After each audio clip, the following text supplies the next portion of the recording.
I was so hurt and I was so frustrated and I was so disappointed, like with God specifically, because I was like, God, like, I'm trying to like be obedient to you, right? Like I'm trying to like, live this mission and I'm trying to like do the hard things. And I asked you for help. Like I asked you for help like 2 seconds, like, and there was no help. I still, like I lost it.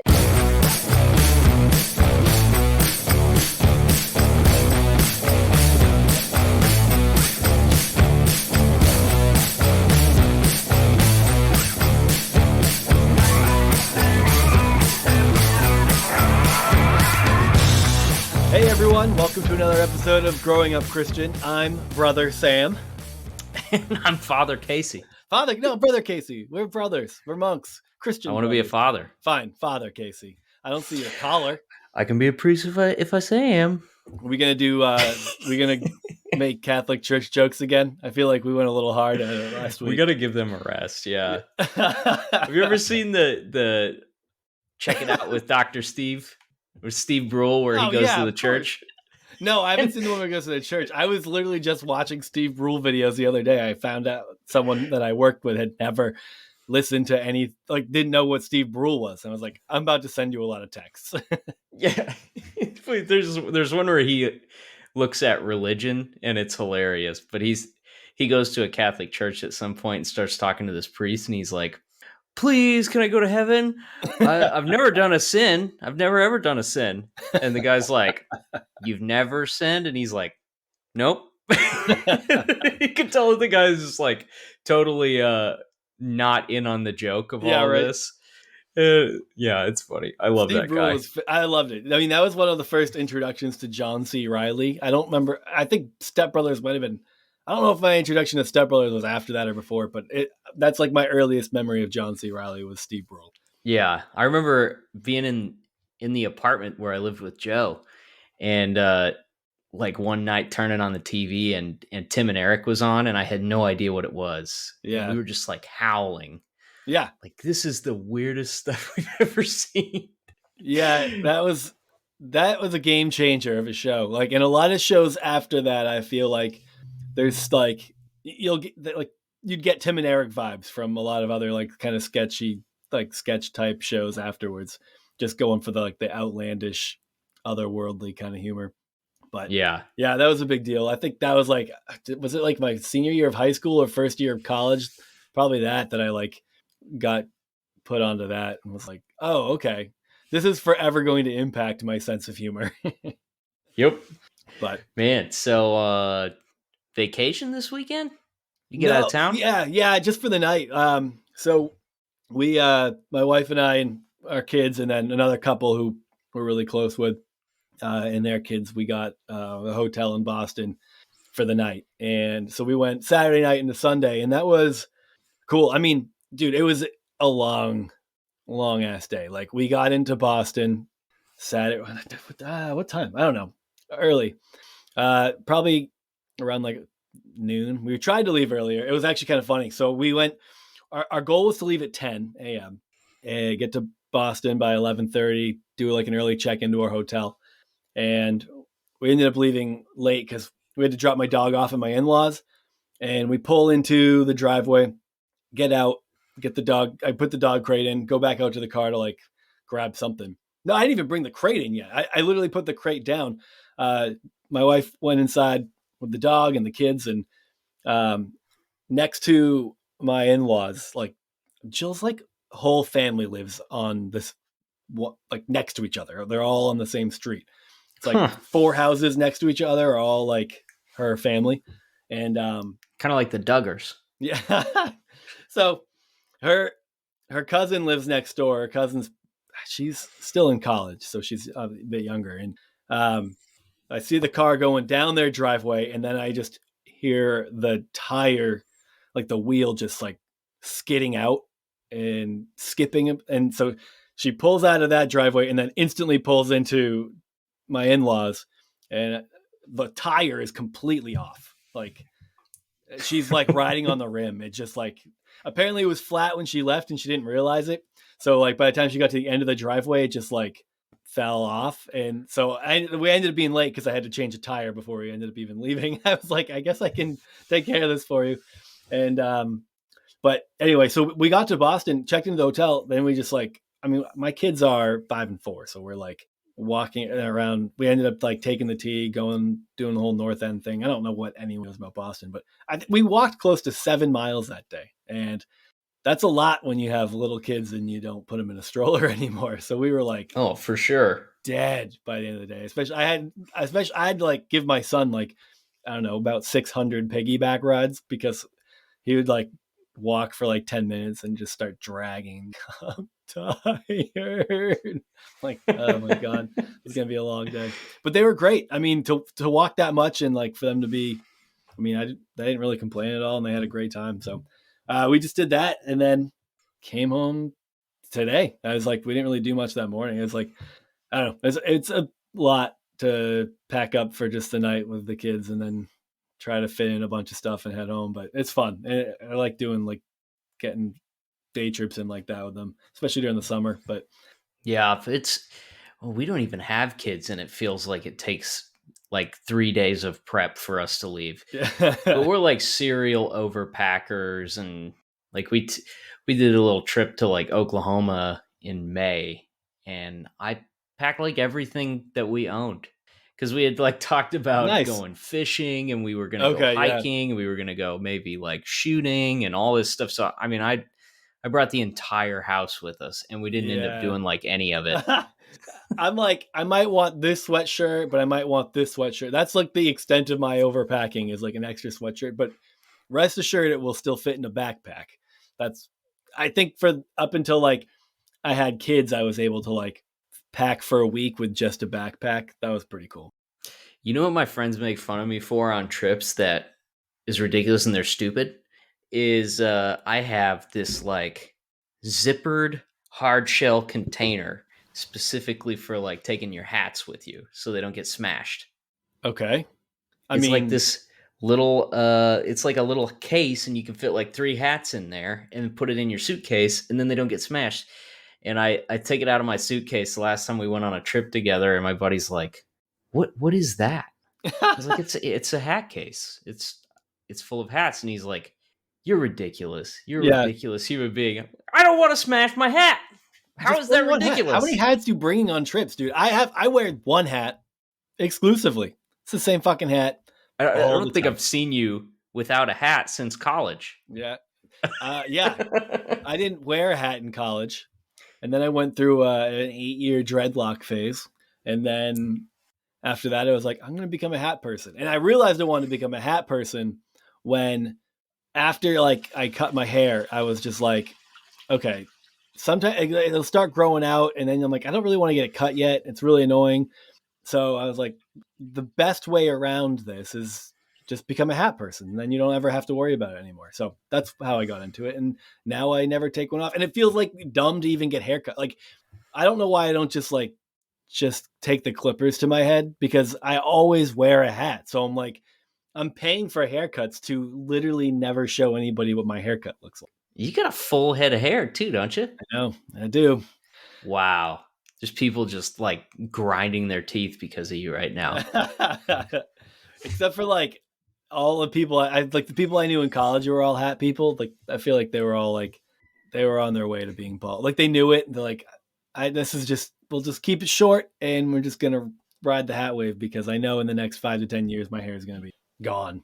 Dude, I feel like I went through a lot of hat stages throughout my life. Like growing up in like junior high and elementary school, I for some reason I just never wore like normal clothing. I always bought like relaxed fit dad jeans and wore, I always tucked my Some nice t-shirt pair of into them. Wranglers. Yeah, exactly. I was like just looked ridiculous up until maybe like ninth grade. And I don't know why. I could have just gone and gotten like a normal haircut and normal clothes, but I didn't. But I was because of that and because I had no idea what to wear, I would just latch on to like certain clothing items. And it was like, if I'm going to be in public, I have to wear this. Like, I know that this is cool. So always this, never not this. Yeah. And so I had like several really ugly hats over the years. I did go through a phase where I was really into like being an outdoorsy, that kind of guy. Okay. And I always had some sort of camo article of clothing on. Nice. Did you ever get accused? Did anyone ever point out the fact that you wore the same thing all the time? Because that happened to me before, and it was uncomfortable. Oh, that would be super Yeah, uncomfortable. because I didn't have a lot of clothes that I thought were cool. So when I did, I latched onto them, and I just remember a couple times in my life, people, you wear that every time I see you, and I'm like, God damn it, I'm that guy. This wasn't like 3 seconds ago when I made a comment about your hats, was it? Nope, but I do wear that all the time. You're right, but no, one of them, I had a pair of I had a pair of overalls. I was trying to think of overalls. I almost said suspenders, but they're not the same. I had a pair of overalls, and I didn't like overalls. I didn't think those were cool. And I knew people didn't think they were super cool. But what I did was I thought they looked cool like as pants. So I always wore a sweatshirt over my overalls. Then I just thought it looked like cool pants. And I remember getting outed at one point for wearing the over. It wasn't like I got outed and I was really upset about it. It was like, no, these are just pants. Like, no, dude, those are. I don't. I remember lying and saying they were pants, that they weren't the same overalls that I wore every week. All I had to do was just take my shirt and go whoop, and then I would have been like, no, they got me. I wish they did. That's not much of an alibi. No, it's not. It was terrible. And also, I think probably like the buttons on the side of them gave it away.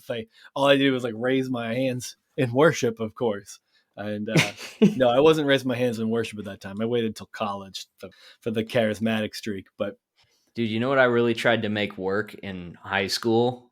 You know those little like paperboy hats that's like the dudes that are yeah, like beards, bacons, and craft yeah, beers. yeah. That guy that wears that hat, I really tried to do that in high school, and I looked ridiculous. Fucking what, Newsies hat? Is that what they call them? Yeah, it was like that. You look like you're straight out of what, Oliver, whatever the. The only thing worse than wearing one of those is when a white dude shows up wearing one backwards, Oof. like he's trying to pull a Samuel L. Jackson. It doesn't work. It's not I good. feel like that goes well with like blonde hair shaved and like it's slicked back. Maybe the sides are shaved and that blonde hair is going to be slicked back. And by go good with that, I mean it doesn't go good with that, but those are the kind of people I associate with having those on backwards. Not to like call a dude it straight out of like 1997. Yeah, at 100%. I distinctly remember there being like pictures of Quentin Tarantino at an awards show wearing one of those backwards, and he's an ugly man anyways. He looked super ugly in that hat. That's like, I love his movies and stuff. He's one of the ugliest people on the planet. Yeah, I mean, he's got a specific look about him. He's got a face like an old knot in a tree. Yeah, yeah, I don't know. I actually like, yeah, he's one of those people you look at when the first time you see him, you're like, oh, that's him. But I don't know that it made quite the same impression on me as it did you. So This has been an ongoing discussion with some friends of mine about how ugly Quentin Tarantino is. yeah, So it's just I'm just up a lot. just roping more people into it. Okay. I mean, I'm here for it, I guess. I'm probably a little more weird than you are to publicly call people out for their bad looks, but you know, Okay. that's because I'm afraid of people. I'm afraid of people, man. Yeah. Come at me, Quentin. I don't care. So one of my friends, a few weeks back, went to this big party that's on a lake in Topeka or north of Topeka or something like that. But the party is What's called the exact address? I can send you coordinates, Okay. at least. But it's this party called Nudie Gras. Oh. And it's about what it sounds like. Yeah, it doesn't sound like there's a lot to read into. Okay. And it looks like it's just kind of a big, big fun party, bunch of people on boats and drinking and doing jello shots and all that kind of stuff. But he posted some pictures of it online, and so I'm looking through this photo album that he posted on Facebook, and there's one picture where it looks like it got a little wild overall. I think it earned its like Mardi Gras reference, but Yep. there's a picture of a girl. She's up on a boat, right? And there's another girl in the water, standing in the water at the side of the boat. Boat girl is bent over and she's got kind of like a thong cut bikini on. Other girl is directly below her, and someone is dumping a beer down boat girl's butt crack into other girl's mouth. Oh my God. And I think it was one of those like, oh, this is supposed to be like sexy or something, and I found it really disturbing. It wasn't. It was not. That sounds like a lot of things have to happen earlier in the day to get, like, when you get to that point, you're like running out. I don't know. That just seems like a running out of ideas kind of thing. It's like if the party started at 10, this was not 10:30. Yeah, 10:30. Party started at 10 a.m. and then goes like all day. Dude, I can't. Okay, I feel like a day, like an all day kind of drinking expedition like that would. I don't know if I have that in me anymore. Not that I say anymore like I did. I didn't drink to the point of full blown intoxication until I was like in my mid to late 20, probably mid 20. I don't even remember when that was. But late. I was a late comer. So okay, even like we were being in Boston overnight, right? Me and my friend. So after we got the kids to bed, my wife and her friend, they went down to the hotel bar, had a few drinks, came up an hour and a half, whatever later. And then my buddy and we went down for a bit before we went to bed and grabbed a couple of drinks. So we could at least get some time away from like doing. So you guys just leave your children in the room by themselves? No. That's a real like Casey Anthony move. No, I was when my wife and her friend went down, I was in the room with the kids. Me and my friend were in the room with the kids. And then we switched off and then kids went to bed. Anyway, I don't need to explain myself to you. I'm not a neglectful parent. So like across the street, there was like this bumping thing, just like, and you could hear it from your hotel room, and it seemed kind of cool. I mean, they had like these like swing, like I don't know, it was like it was like adult swings, adult, not in like a pervy adult swings. I'm saying this all wrong. No, like when you would put it, like the ones you'd like put on your porch or something, and you kind of just sit in that little teardrop and you swing around. Oh yes, okay. Yeah. That type of adult swing. Yeah, exactly. They had a whole bunch of those, and they like glue in the dark and shit. And I don't know. It seemed like and they had like ping pong tables all set up. It seemed like a cool vibe, and we thought about going, but we're not those kind of people, and we were tired, so we decided to sit in the hotel bar and drink where there's like 3 other people. And I'm like, but everything shuts down. Like it all shut down early. That was done by like 11 probably. And like that's Boston, things kind of shut down early. So when I went to Jesse and Jesse from one of our Fellowship Fridays, obviously his name's come up a bunch of times at this point. Him and I went to New York to visit a friend of ours, and that was the first time I experienced bars being open forever. Like that shit closes at like 5 a.m. I don't even know why they close. It's like things close at 5 a.m. and then they open again at like 11 a.m. It's like they close for an hour and a half to squeegee out the puke, and then back at it. Yeah, exactly. So we were hanging, like I don't remember what time we got there, but we just walked around and just found different bars to drink at. And then after we got a few drinks, we went back to where my friend was staying. We were only there for one night. And like New York City's like a 3.5 hour trip for me. So it's not bad. It's probably 3 hours. It's like a good, easy. I mean, you could do it for the day if you really wanted to. And so then we went back to where my friend was staying, drank some more, and then my friend was he was visiting from Uganda, so his whole like time zone shit was fucked up, and even eating American food kind of like makes him not feel great sometimes. So we were out eating like just shitty American food, and his body's not super used to that anymore. So he was like just not feeling very well. So we ended up leaving. He called it a night, and my friend Jess and I, we got this like shit ass hotel in it's the worst fucking place I've ever stayed in my life, dude. I mean, like Really bad, huh? going to a random college party and waking up on a futon is probably a little bit nicer than where we stayed. It was on the first floor. All the windows had bars on them. It was not in a great spot. It was cheap as shit though, which is why we got it. And it was like there was still like hair and shit on the bed. Like there was like crumbs on the floor when we got there. Like it was not good. And when we got there, I was like, I don't know how we're gonna do this. Like this place is fucked. Like I don't want to sleep here. By the time we got back, like, so we ended up hanging out with, ended up after we left our friends, we're like, fuck it. Like we're just here for the night. Everything's open real late. Let's just go drink at a different place and then try a different place. So we stayed out late drinking, and that was like, the night just disappears. I was like 2, 3. I was like, also it's probably like 2 a.m. and we're just like, oh my God, like we need to just go to bed. By the time we got back to this rancid ass hotel, we were like just laughing at the fact that it was disgusting, and we just fell asleep under the covers like it's nothing.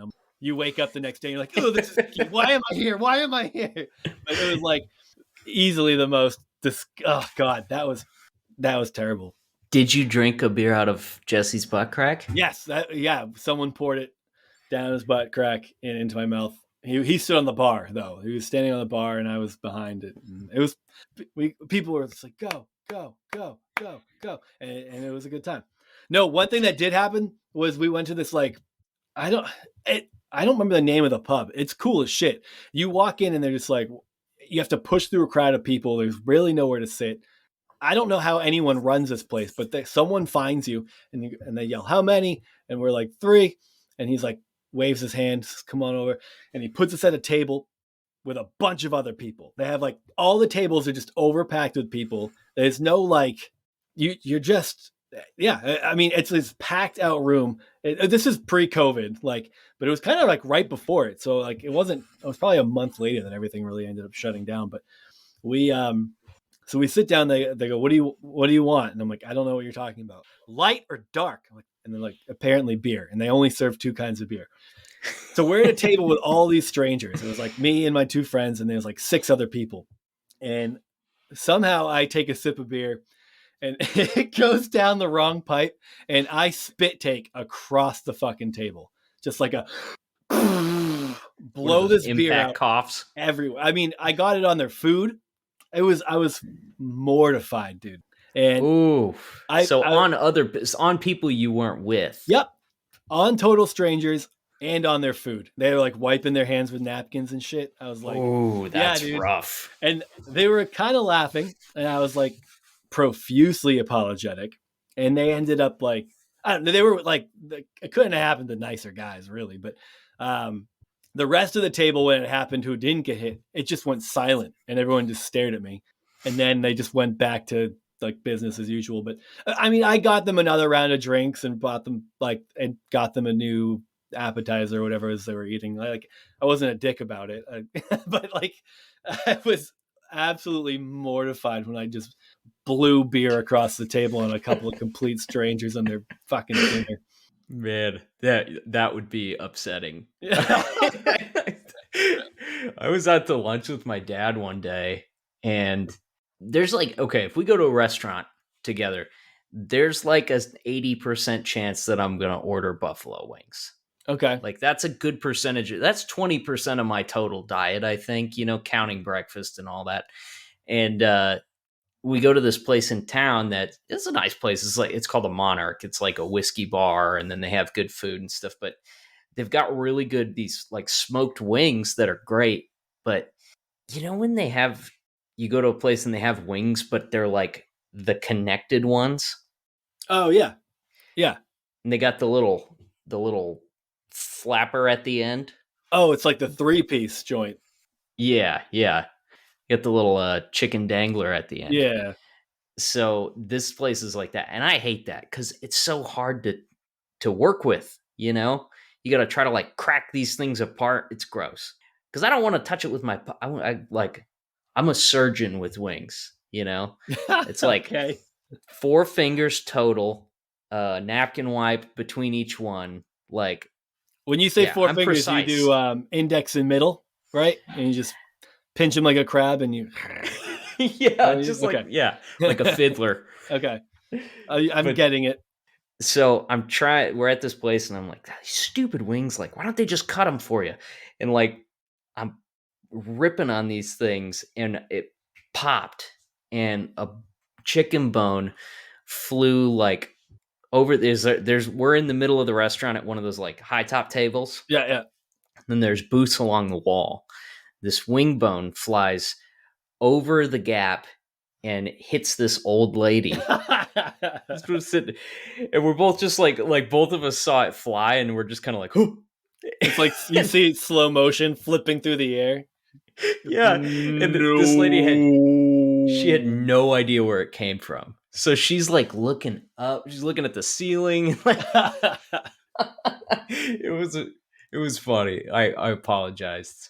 I didn't buy him drinks though. I said Yeah. you shouldn't have sat there. Yeah, you're like, I mean, what's your problem? This is a you thing. If you're bothered by getting hit by a chicken bone, maybe don't come to a place where they serve chicken. I don't. Maybe you should also complain about the fact they don't cut the wings, lady. Yeah. Dude, I don't. Before we get out of here, we've been going for a minute, but before we like close out, did you know? Shout out to anyone who's listening that knew him, our old college friends. Did you know Max Knopp, a kid named Max? The name sounds really familiar. Okay, so this guy Max was interesting dude, but people go out to Buffalo Wild Wings, right? And we'd all order our wings, and he would show up late and like after everyone ate or ordered whatever. And like after a normal person eats their wings, right? If you eat the flats or the drums, like there's like some stuff left at the ends, maybe.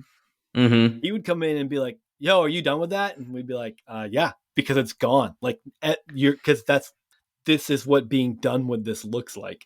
And he'd be like, "Can I have it?" And you're like, "I don't know what you're gonna do with it." And then he would take the drum, and he would like bite the end of it off, like crunch off the end of it, all the cartilage and shit, and just like crunch it, and then he would bite the ends of the flats, like both ends. Like sometimes like some of the bone would break, and he would just like chew. I'm like, no. Yeah, dude, it was. I hated it so much, and I don't know if it was just like a cheap thing or if he was like didn't really care. I'm not sure what his like financial situation was at the time, but he just likes munching knuckles like a coyote. That was yeah, exactly. That was like the epitome of college slumming it, dude. I don't know how on earth. Yeah, especially after everyone else has like sucked the fucking sauce and shit off the tops of it. Yeah, He's over it. Yeah, no, not good. You couldn't have paid me to do that. Hopefully he hears this and he's like mid bite on a chicken knuckle, and he's just like, "Oh, no one's ever told me that this is terrible." I throw his last name out here on the fucking podcast. I don't. Oh well, man.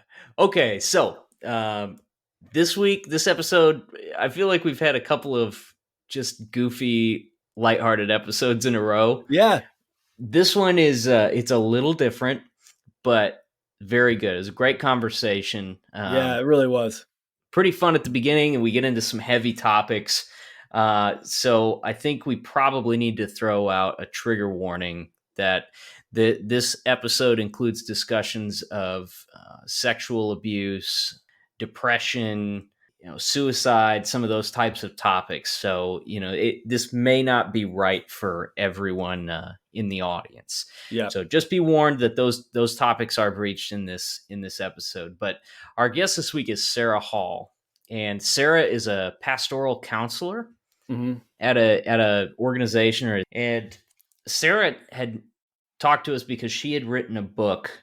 It was kind of like her perspective on finding a way to maintain your faith when things are at their absolute worst.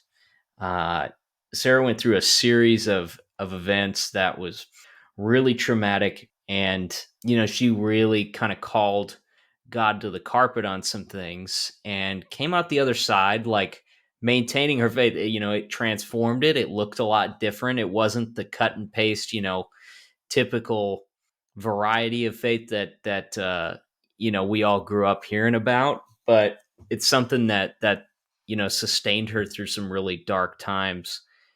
She's got a really amazing story, really nice lady, and Sarah wrote a great book on these subjects called Tasting Dirt When You're Disappointed with God. It's available on Amazon, and we will include a link to that in the show notes. But yeah, it was a really good conversation. With that in mind, enjoy our talk with Sarah. Hey, everybody. We're back with our guest, Sara Hall. Sara, thanks so much for joining us. Yeah, thank you for having me. I'm honored that you guys would spend this time with me. Yeah. I was interested when you emailed us because, we emailed back and forth a little bit, and one of the things you mentioned, which is always great, is and quite a bit of work and an undertaking, is you published a book, and you mentioned that you also were a pastoral counselor, but at odds with some of what's going on in the evangelical world, and possibly even in your evangelical setting. And those are the conversations that we're having, and I was very interested in how those things, how they work together or don't. So I'm looking forward to kind of diving into those and hearing more about all of that. But why don't you just start us off with giving us a little bit of your background, your type of Christian upbringing, and kind of where it all started. Yeah, sure. So I grew up Christian. Yeah. And let's see, there were probably 4 different churches that I spent the most time in growing up. But as a kid, I loved to be at church because it wasn't at home. So I would really go anywhere where somebody would pick me up and take me. So Were you homeschooled? Yes, for a portion of the time. I did both public school for a couple of years, and then Christian school, not private school, Christian school for a couple of years, and then homeschool was like both mixed in there, and then from like 8th grade through high school was homeschool. Yeah, so home was just boring then? Is that mostly what it was? Just yeah, home was boring. I'm a very extroverted person, and I used to describe myself as a rabid extrovert. I'm toning down a little bit. My husband's super introverted, and we're slowly moving towards the middle and getting more like each other the longer we've been married. So I'm not so rabid anymore. But yeah, like I wanted the people, and I wanted the connection, and I wanted that for sure. Yeah, that was a big part for me, and a lot of kids I knew who were homeschooled. I was homeschooled, so it's like when you spend all that time at home, it's like that was my connection to things other than just my house. So it was like I was if there was an event, I was at it. Even if I didn't even get excited about it, it was just like, sign me up, I'm going. I need to do something. Yes, please. Yeah, so I went to of the 4 churches that I spent the most time in, there was a Southern Baptist church, an American Baptist church, a non-denominational church out of the Restoration movement, and then another non-denominational church that I don't really know what particular like affiliation they had. Like it's not supposed to have an affiliation because it's non-denominational, but there's always an affiliation somewhere. Because they came from something and they were like, I don't like that, but I'm going to do it different. Yeah. What I don't actually know much about the Restoration. Do you know much about the Restoration movement? Yeah. So the Restoration movement, I want to say that the man who started it, one of the men who started it, his last name was Campbell.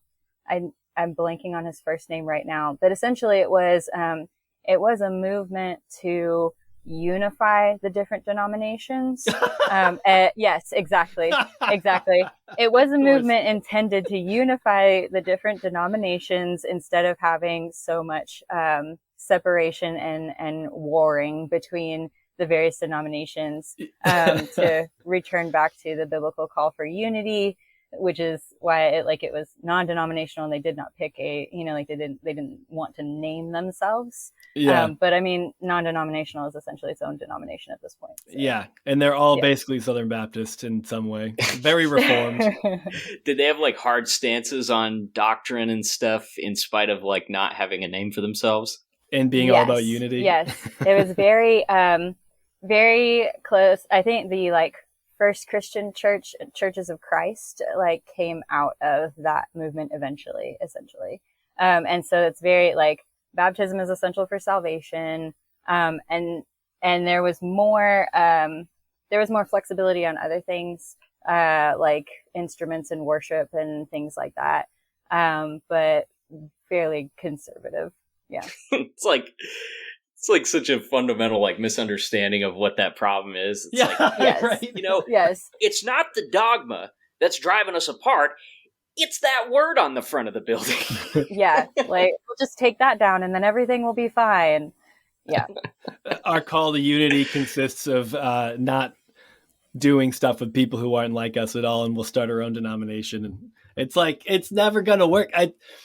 The idea of like that's so funny. I was so unfamiliar with the Restoration movement, but just any idea of we're going to start a non-denominational church for the sake of bringing people together in unity. Yeah, like we're going to separate from everybody else in order to create unity. Yeah. All right. So you jumped around, you bounced from one church to the other for a little while. Was that pretty quick time span, or was that like over your like entire childhood? That was over my childhood. The first 3 churches were while I grew up in Southern Illinois, and then the 4th church was after my family and I moved to Mississippi. And then, there was a smattering in between each of those churches of various and assorted churches of whatever domination, like had a bus that would pick me up or had a friend like who invited me because it's guest Sunday. And if I bring the most guests, then I get a chocolate bar, like. Oh my God. It's like bring your child to work day. Like it was pretty spread out. And then I guess you could count the Christian school that I went to as almost like a 5th, like. Was that a denomination? Christian schools are like generally like uptight as shit. Was that like a specific denomination? I believe the church that housed that school, I want to say it had been a Southern Baptist church that then like essentially left like the association and became another non-denominational church. Because they didn't want to pay their dues. That's what it always comes down to. It's like, we can just keep this money and then still believe the same things. So I don't know why we're doing this. What was it that like caused your family to switch churches? Was it just you guys were moving for work or something like that? Or well, it was mostly drama. There was always drama. Somebody would get offended about something and they would argue. I remember growing up a lot of arguments about baptism and whether or not it was essential for salvation. I didn't know people were still arguing about that in the 21st century. Oh yeah, that's cool. Yeah, people are definitely still arguing about that. That's still a big thing. And so like I remember like overhearing a lot of like angry conversations about that. And so essentially it was drama, why we moved. One of the churches, I think the American Baptist church that we were at, that church was the church that my mom had grown up in, and my grandpa had been like a deacon at. And so there was like family history stuff there for her that was weird. And but drama was really why we moved. And then when we moved to Mississippi, that was for my dad's work. And when we moved down there, I always wanted to be like, I always wanted to be in the church. Like I said, like I wanted to, like as often as I could, like as opposed to, like being like bored and lonely, like at home. And so when we moved to Mississippi, like I got out a phone book and just started calling churches in the area and asking about like their, like what programs do you have for these ages? I have sisters these age, and what do you believe about this? And I was really like interviewing like all of these churches. Yeah, you like took on the role that you like people's parents. That's usually what the parents do when they move to an area, and you're like, I got this. Because I was like, if I don't do it, I don't know if my parents will do it, and I need people. Like, how old were you when you were doing that? I was 15 when we moved. Yeah. I mean, that's initiative. You didn't trust your parents to do to vet these churches properly? No. Well, the worst would be to like show up at a church where, because we've all like, if you visited churches, like everybody at some point has visited that church that's like, you walk in and you're like, there is no one under the age of 40 here. Yes. Or maybe there's like a couple of really young families that have like little kids. So they basically have no program for anyone between the ages of like 8 and 18. Yeah. The worst. Visiting churches. I recently felt like I want to just visit random evangelical churches in my area to like, it's been, to see what it's like. I don't just to see forget, what it but is. like, just to like almost feel like a fly on the wall. I'm going to be going on vacation and, down to North Carolina at the summer. And one of the things I'm excited about doing is checking out Stephen Furtick's church. That's Oh, where awesome. Yeah. Elevation is. And I'm like, I just hate that guy so much. That'll be interesting for I sure. want to see what this place is all about. It's like you could go to the zoo or an amusement park, but I'd rather, and it's free. Like, I mean, if you don't pay, you can. I won't, but it'll be fun to There's just no start entry checking fee, out at churches. least. You're equating that to entertainment, which it Yes. is not. It will be though. I'll be entertained. It'll. Yeah, there was definitely every time I would go to a new church, like these are all like, I mean, I'm talking about like small churches, right? Like, you know, like 25 to 50 people or less, like depending on the Sunday. And so it's like you're like the first new face that they've seen in probably like 10 years at least, right? You know, like so you like Ooh, wow. you walk in and you're like, there's a new person here, like, and there's almost like this weird like, some people like treat you like some kind of like rock star celebrity, and some people like just look at you weird from it and don't really know what to do with you and like won't like approach you like at all. Like, yeah, I had that experience multiple times. And too, like as a teenager, like I got really into like pop punk and ska music especially. And Five Iron Frenzy. Oh yes, oh yeah. Yeah. And so like the way that I was dressing was not expected and often unacceptable. Checkered shoes? Huh? Did you have the black and white checkered shoes? No, I'm a straight up Converse low top girl. Okay. Yeah. But there we go. I didn't have the checkered Vans. Yeah, I felt like those were like at least something checkered. There was always like the shin length checkered shorts. Those were like, there was always something. I wanted a pair of checkered pants. I never did get the checkered pants because they were like $50 at Hot Topic, and that was like never gonna happen. What is up with checkered, like ska kids and checkered stuff?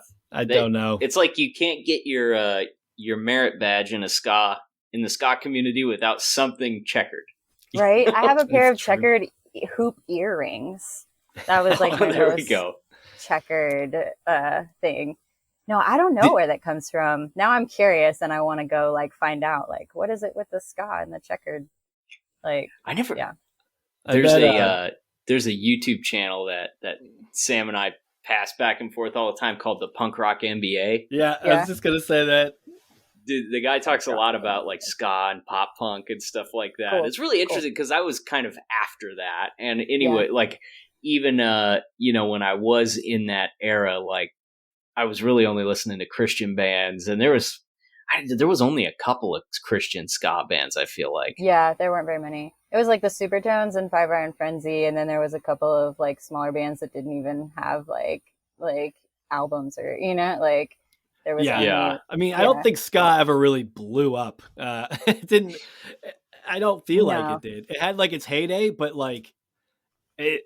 I don't know. I don't recall it being a big thing. I mean, Supertones kind of broke into like a more mainstream. Yeah. Didn't they? I feel like a lot of people like who weren't Christian listened to the Supertones, but maybe I'm wrong. Yeah. I think a little bit. I've heard like outside of like Christians, like I've heard more of like they're kind of like the joke of the ska world kind of a feel. Okay, I was wrong. I was super wrong. No, that's okay. It could just be a different set of people. That's all. What I know of Five Iron Frenzy was when Reliant K had that song about Five Iron Frenzy. That's all I really know about them. Pop punk definitely took off a lot harder. Yeah, I still like Five Iron. They released a new album through Kickstarter recently. That's really way. It's really honest and it's really raw with like 2021 and current events and Black Lives Matter and the pandemic and Trump and just everything. Like, and I really enjoyed it. Wow, that's interesting. Yeah, I am definitely making a note to check that out. That sounds cool. It'd be worth checking out. I didn't know. I had no clue they jumped back into music after. Yeah, no, they were gone for a long time. Yeah, a long time. Yeah. So did you ever play music or just an No, well, enthusiast? I'm an enthusiast. I like to sing, but I'm not like a singer. And I tried to teach myself. I had piano lessons for a while, and I had flute lessons like for a while, and I tried to teach myself the drums and the guitar. But I wasn't ever really serious about any of it. I thought I wanted to be, but I wasn't.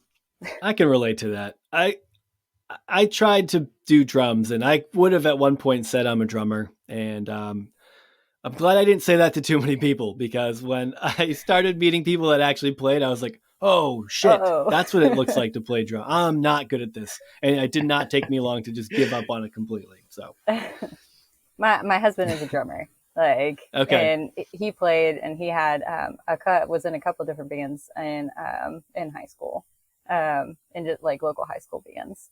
Yeah. But he actually, when we met, he was working on like putting together and like promoting like his own like 2-day music festival in our tiny little hometown in middle of nowhere, like Southern Illinois.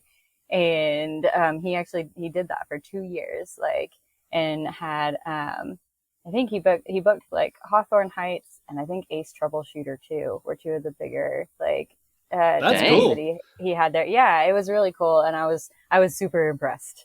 Yeah. Yeah, That's a lot of work to. yeah, and he's like 15, 16 years old. Yeah. And he like shows up, like the bands come to like collect their, like they get there and they come to like collect their check, and they're like, whoa, you're a little young. And it's like totally like Phineas and Ferb, like, aren't you a little young to be putting on a rock show? Yes, I am. So do you remember any of the like specific clothing items that really ruffled feathers at the little Oh, church? yes, yes. Well, I had I still have these earrings that I love, and there's silver metal zippers. And older people were always thought that I was like communicating that, like, I'm not listening to you. Like, my ears are closed. Like, I'm not listening to you. Wow. They read into that a lot. I wore, I wore a lot of necklaces. I just had like a cascade of necklaces, like chokers, like and then like all the way down, like really long necklaces. I wore a lot. I weighed it one time, and I wore like 5 pounds of jewelry on a daily basis. And I had like all the bracelets, like, and all the wristbands, and like, and, but I had a t-shirt that I had actually gotten when I was 8 years old at Fort Ticonderoga with my grandma, and it's a black t-shirt, and it says the Black Watch on it, and it's about like there was a group of, I think it's like a Scottish regiment that kind of came in, and like, I don't remember the whole story, but like, anyway, there's like celebrated up there because if it weren't for them, then Fort Ticonderoga would have been lost during some war. I don't know. The White Walkers. I'm not sure what that means. It was a terrible reference. That was the Game of Thrones reference. Oh, I have not watched that. Neither have I. I live under a rock, and I have not watched Game of Thrones. But anyway, so like I had this, like, it's a black t-shirt, and it says like the Black Watch on it, and it's got this dude like in a kilt with a bagpipe on it, and I would wear that. And for some reason, people always thought it said like the Black Witch, like, and people were very like they thought that I was like, people accuse me all the time of being goth, and I'm like, I don't know where you learned this word does not mean what you think it means. Like, when you're over the age of 50, anything alternative culture is goth, I think. yes. And I had I had stickers from all the local like rock and punk rock, and like, you know, but they were all like Christian, like, because that's what I was allowed to go to, like shows and stuff that that I had been to, and I had like all the band's stickers because I couldn't afford anything other than the stickers. And so I had all the stickers safety pinned onto this black hoodie, and people didn't like it when I wore that either. So yeah, I had one youth minister at a Southern Baptist church that I actually went to for quite a while before we moved to Mississippi. He said I just showed up like for Sunday school one day. And so it was like 8:30 in the morning. and he's got like 3 other like high schoolers in there. And I just show up and I start asking questions and like having like a real like conversation with him. And he told me a couple months later, he was like, I totally thought that you were going to come in and be like this like super atheist and that you were going to challenge like all these things. And he was like, you were like the poster child for like, don't judge a book by its cover.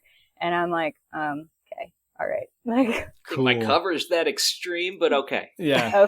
Okay. Yeah. Also, does that guy write books for, does he do animation for maybe, Josh McDowell books or Dobson books? Or... No, he doesn't. He thought that he had figured out like a hidden meaning between like every piece of my jewelry. Like he's these like those chains are about like the bondage that you're under, and it's like, and this is about da da da da da. Yeah. It always goes back to bondage with Christians. It's weird. Dude, we've talked about this before because I went to a little bitty Christian school growing up, and it was all the same kids from my church, and everybody was, by all accounts, a good kid. But even in that situation where no one is really doing anything wrong, like they come up with things to make a really big deal out of, and that's just that environment. I know exactly what you're talking about, where it's like somebody gets a new shirt and all of a sudden like everyone's concerned about what it means for them and stuff. Yeah. Just ridiculous. What are you really trying to say? Like, what is your like, and I'm like, if you were really interested in what I had to say, like we could have a conversation. 16. I don't really have a lot of deep metaphors going on up here. I don't really know what I'm trying to say. And at that time I was mostly concerned with what I should be saying. Like I very much wanted to be the good girl, and I wanted to do the right things, and I wanted to make everybody happy, and I wanted everybody to be proud of me. But then like at the same time I had this like a deep hurt and questions that like nobody would address, like, or seemed to be able to address, like so yeah, but yeah, I was very concerned with what I should be saying as opposed to like anything that I actually had to say. Yeah, that sentiment resonates with me a lot. I self-identify as a goody two shoes at that point in my life. And what about, so when did you feel like you started having some of the like bigger questions that you didn't think were getting answered when you were in high school, or did those questions set in over time as you? I think it was younger. I think it was junior high. Oh yeah. I mean, I think I'm trying to remember where I was the first time I asked somebody, like, where did we get the Bible? Like, what, like, there's all these different books by all these different authors, and it's like Bible trivia, right? You got to know there's like 88 books, 66, in the like New Testament and the Old Testament, and the authors and the wisdom literature and the prophets and the, all this, right? Like, yeah. But like, where did all this come from? Like, and how do we, like, we're supposed to believe it's accurate. How did it stay accurate for so long? Right. And I'm like, so like, what is this? And I've heard that the Catholics have other books. Like they have more books. Like we don't have like these books. Like, so why, like, what's the difference? What qualifies a book to be in the Bible? Is it ever possible that we could find another book someday that would, like join the Bible, like, and right. Like I mostly got like either very like disgusted, frustrating, like you can't question the Bible. Like that's doubt, and doubt is evil, and like blah blah blah. And I'm like, I wasn't even at that point. These were just curiosity. Like I wasn't even questioning like the validity of scripture at all at this point. Like they were just questions. And then like some other, because I asked it to multiple different people, and some people were like you just like, I mean, they would just go off on tangents about how like the Bible is real and you believe everything in the Bible. And then I'm like, that's not what I asked. Like I asked where did it come from? And then some people that would be like, it's just one of the mysteries of God. Like but like, I mean, there are real answers for that. There like, is. It didn't just show up. So yeah, there are real answers for this information. And I just wanted real answers, and felt like I either got in trouble or ignored, like for all of these questions. It's Like, almost treated like a liability, like when you start asking things like that, even if you just like you just genuinely want to know like where this stuff came from. And yeah, it's weird how much emphasis is placed on like certain things in that community. Like for my church, and I would almost bet for sure that it was your church too. You know, the King James version was the version, oh and yeah, that was the for only some one of you the were churches, supposed to yeah, read. No one in my, like, growing up and stuff, I don't think anyone in my church or school could have told you anything about who King James was and why that translation is important. yeah, It was just like it was revered, and no one really had a good answer as to why. yeah. I remember when the Message came out. Oh, there was so much fit throwing. Like Yeah. everybody was panicking about the Message version of the Bible, and I'm like, so tell me why this is a big deal. They're like, because it's not really the Bible, it's not the right words. And I'm like, but I mean, the right words, aren't they in another language entirely? Like, aren't they like, and Right. I was trying to work out like, what about like the original languages and stuff, right? Like, and so but but the King Yeah. James isn't the right words either. Like, so what do we do with that? Like, I and why know. all this anger and violence, like, towards somebody who is like my understanding was that like they're trying to make the Bible accessible to people, because like the King James version is not understandable like anymore, like, and so like why all this violence against somebody who's trying to make the Bible accessible? Like, shouldn't that be in line with the communicated mission here? Like,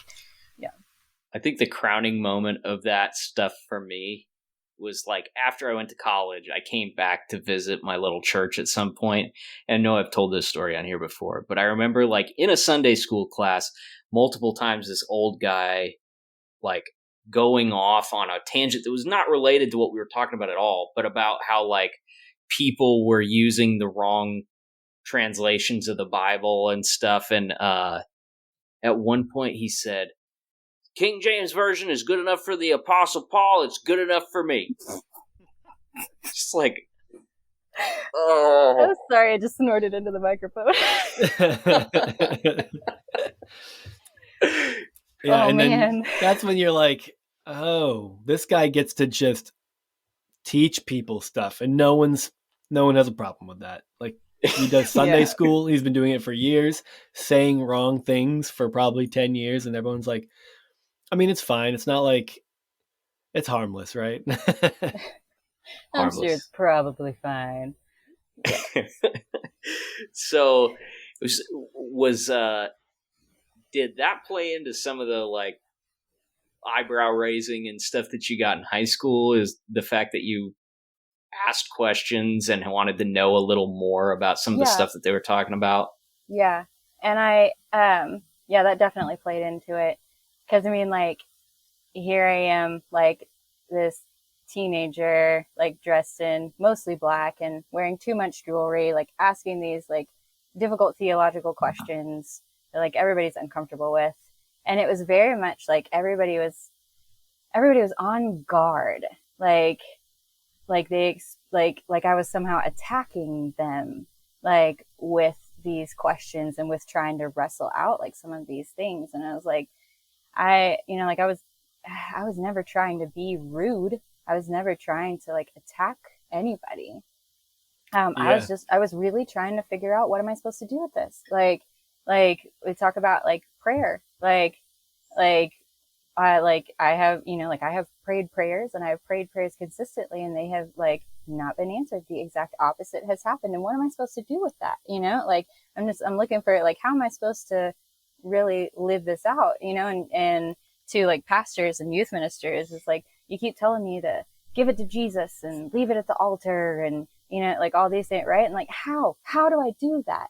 Like, somebody please tell me how I'm supposed to leave my shame, like this theoretical concept, on these dirty carpeted stairs, like at the front of the church. Like, what does that mean? How is that going to help me? I'm missing something here. Like, there are steps missing. Like, and yeah. And so there's a lot of that I've like carried into even like eventually, like I did go to a Christian university, and got a lot more answers and found a lot more acceptance for like questions and deep questioning there, but even not quite to the extent that I really needed, to deal with some of my own trauma, like to deal with sexual abuse and the resulting eating disorders and self-harm and, you know, all that stuff that I was, and trying to figure out what is that? And, like, how do I, how do I integrate my life experiences with what I've been told is true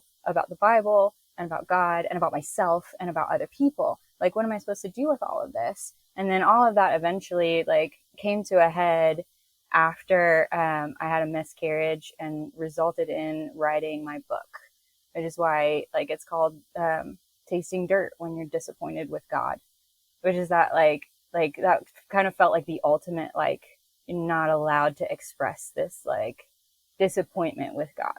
Like, and like for, you know, like my whole growing up, like there was this like, no matter like what, have blame anybody else, blame yourself. Like if you want, like, you know, like beat yourself up, right? But like, but don't, you know, like don't touch the like all powerful creator of the universe who's supposed to be in control of everything, like with all of these hard things. And so that's kind of how, what that grew into eventually. Wow. Yeah. I mean, I first of all, that's a lot. I imagine that it's what actually. I'll just phrase this as a question. When so you went to Christian college, and then so I just want to. I'm trying. I guess I'm trying to build a timeline into all of this because you put a lot out there, and it doesn't sound like all these things were like hit you all at once or were consistent. Like they're just so I guess trying to piece together the timeline there of like from high school to college to your to your miscarriage to writing your book. How many like and then how you were processing faith through that. So did it because you said it did come to a head. So does that mean for you you there was maybe some repression of the questions and just kind of trying to toe the line of Christianity and this quote unquote trusting God, and then it just hit you like a ton of bricks, or is it a slow? It's sounding like it wasn't slow into that, but can you kind of break that down for us a little bit? Yeah, and thank you for doing some clarification after I just kind of like dumped a like 14 years worth of information. Um, yeah. So I think it came kind of in fits and spurts where I would like, there would be some kind of catalyst and I would have these questions and I would have like these like challenges, all these intense emotions and all of this like curiosity, right? And all of, and really like just somewhat disturbance. And I would try to reach out and ask some of these questions and get met with either like the anger and the defensiveness, like, and essentially being in trouble or just get blatantly ignored. And then I would kind of like slide back into, okay, well, this is what I've always been taught, right? Like until the next, you know, like bump in the road essentially. And over time I did get some more answers, like in, like Bible college, like I did get the answer, you know, like where did the Bible come from? Why do we have the books that we do, et cetera, et cetera. Right. And, you know, like, so there was some like information, but really, and there were more like I had severe postpartum depression after my oldest son was born. Okay. And so like that was another time, you know, like of questioning and struggle. Um, Was that and then something you felt like you could or couldn't talk about? And did like in church and faith, like was that something? What was that? I felt Well, like I felt like I could not talk about it with the exception of with a very like one or two people that that I knew like inside the church. okay. And my husband, who's always been like 100% like supportive and caring, like and loving, like I could talk with him. But I also carried so much of my own internal shame and this belief that I could not bother other people, like and being I couldn't burden other people, like that it would be selfish and unchristlike of me. like to burden other people with my over exaggerated feelings, like, or the lies like that I was believing. And so, yeah, I did not like, I, I kind of halfway reached out a little bit, like, but mostly was kind of like, oh, I've got to fix this myself. Um, Yeah. and which is Mm. not that, it doesn't work that way. Yeah, It doesn't work that way. feel like there's a fear in whether it's like just depression, postpartum. Like I feel like I mean, obviously we're all aware that churches aren't the safest space for talking about. Well, a lot of churches, maybe the types that we've experienced, aren't the safest place for talking about depression. But there's like this. I feel like there's this, especially within church Christianity, and the emphasis they place on like family units and the joy of children, especially as Yes. a woman. Like this is supposed Yeah. to be, this I is was all made what for you're built this. Like, for. Like yeah. to say Yeah. that you're depressed is like, that oh, you're not experiencing the joy that you should be. They're not going to always view it clinically. They'll be like, it's a sin issue, or if you're Yeah. not able to enjoy this, then it might be a faith issue, because this is exactly what you were made for. So Right. Right. I feel like there's so many other levels going on there, especially when you're dealing with postpartum depression Oh and yeah. the There's church. the physical and emotional as well as like spiritual. Like, like, I mean, like, we want to separate out things and pretend like there's not always all three going on, but there is always all three going on, like, regardless of what the situation is. But yeah, that was I went to like a mom's group really early on. And the church that we were at this time in Florida, my husband and I, was huge, and was my first experience with like a mega church. And so there are like 100 or more like moms, like in this like fellowship hall, like at this group. And um, I see like moms like with their like babies and like their newborns, and they're like laughing and talking, and their hair's done, and they've got makeup on, and they do not look like they have slept less than 2 hours every night, and that they're like totally hallucinating, and like, like they look like they're doing fine. Like, and I'm like, what is wrong with me? Like, what is wrong with me? And then kind of like, and what I was like, what I read, I was trying to read, like books, Christian books, about moms and motherhood and stuff like that. And it's like talking about like, submitting yourself to the mission of motherhood. Right. And it's like, I needed to change something in me in order to accept like how I was feeling about and then I would feel relief from the postpartum depression. But that's not what postpartum depression is like at I all. think it's No. almost like treated like, and I don't know if it's a church thing so much as just a generational thing to some extent, but I feel like depression in general was almost just treated like a bad attitude. Yeah. It's Yeah. like Yeah. you need to change your thinking. You got Yeah. stinking thinking, and you need to lean on the Lord, and you'll feel relief from this thing. And like, there wasn't really ever much credence given to the fact that like you might have like a hormonal imbalance right now. Yeah. There may Yeah. be a chemical root to this problem that you need actual medical Yeah. intervention on. Yeah, the irony Yeah. too of like you Now I just need did to have, lean on the Lord is like it, right. it's like, okay, I understand that. So, but what does that look like? What does that mean? And how Yeah. does it Again, work when I'm how do doing I it? do that? How do I do that when it's 2 o'clock Yeah. in the morning and I'm hallucinating because I'm so sleep deprived and I cannot, like, and the baby won't quit crying and I won't quit crying. And, like, how do I do that in that moment? Like, what does that look like? Like, Yeah. It's like, I'm yeah. going to write you a quick prescription for prayer and Bible study. And you're like, okay, this is not Yes. helping. Yes. Yeah. No, I had a great midwife, and she, ordered, various assorted tests and tested like my cortisol levels and my progesterone levels and stuff like that. And then, discovered that I was severely deficient in progesterone. And so like that was really the, treatment that made the biggest difference the first time, for my postpartum depression, was that like, progesterone like replacement essentially. Yeah, so there's totally a physical thing going on there, like a very like a measurable, testable, like treatable physical thing. Like, yeah. Right. Yeah. So I guess we'll just kind of extend your journey and try to piece it together. Because now, I mean, you are a pastoral counselor. That's Yes. right.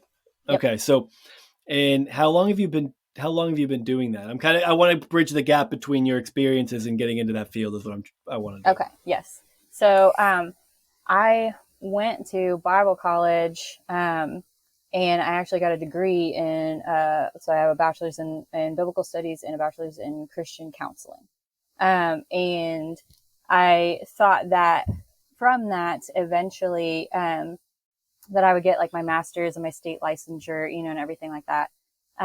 But that is like, that's not, that has not happened on the timeline that I originally thought that would, right? Like, and I, went to go start my master's program several times, and then really believed that God was telling me like, not right now, like not right now. And I'm like, okay. So I think eventually he'll still bring me back to that. But so with really what I wanted to do is I wanted to help people like answer these questions and find a way to do all like to figure out like how do we do this? Like, how do I let go and let God? How do I forgive people? How do I integrate my emotions into my spiritual life? How do I how do I separate out this concept of like God from like my pastors and my parents and my, like other adults and abusers and, all like, how do I work this out? Like, I wanted to help people in the way that I had not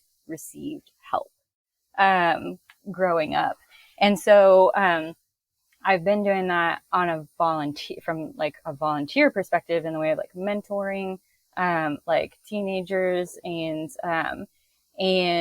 being part of like the prayer team at the churches that we've been a part of, my husband and I, like since we've been married, and just making myself available, to people like in that manner.